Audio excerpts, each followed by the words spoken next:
There's such an open space, low density of people and function, big windows. You feel the souls of all the people who've been there over the centuries. Almost a spiritual imprint.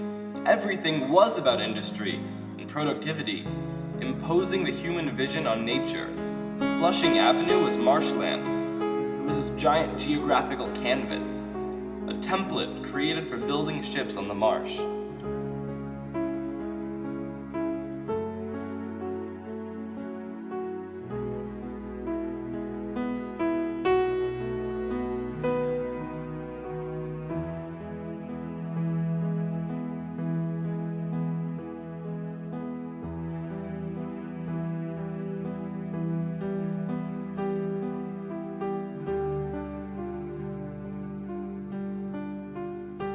Following the American Revolution, the waterfront site was used to build merchant vessels.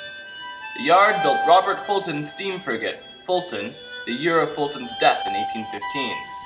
The nation's first ironclad ship, Monitor, was fitted with its revolutionary ironcladding. By the Civil War, the yard had expanded to employ 6,000 men. In 1890, the ill-fated Maine was launched from the yard. On the eve of World War II, the yard contained more than 5 miles of paved streets, 4 dry docks, 2 steel shipways, power plant, radio station, and a railroad spur, as well as a renowned naval hospital and cemetery. During this period, countless famous battleships were launched from the Brooklyn Navy Yard, including the USS Missouri, which later became the site of the surrender of Japan, ending the war. At its peak during World War II, the yard employed 70,000 people round the clock.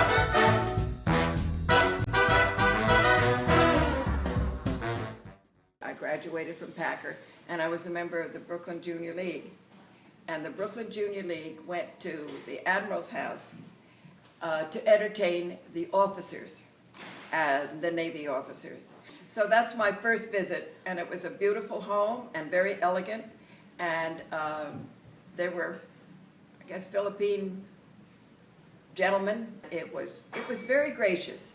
The room was gracious, and we were graciously received. It was just so amazing that in an industrial place like that, and suddenly, the gate opens, and then you drive up to this beautiful, beautiful set of houses.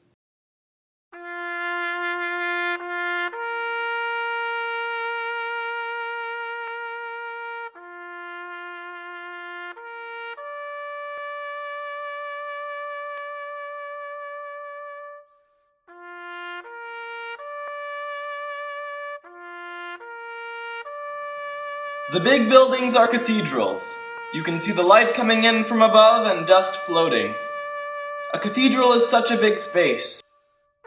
It makes you see that architecture is so inspiring, so powerful, creating an environment in which big, powerful ships were built.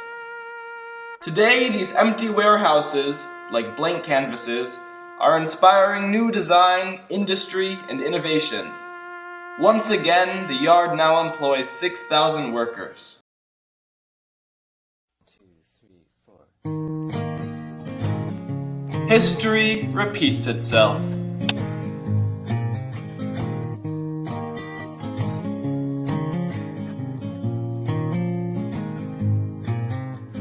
Goldenrod and the 4-H stone, the things I brought you when I found out you had cancer of the bone.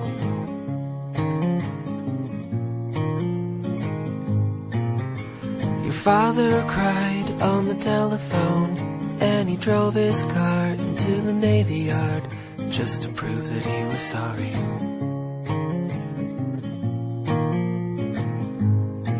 In the morning, through the window shade, when the light pressed up against your shoulder blade, I could see what you were reading.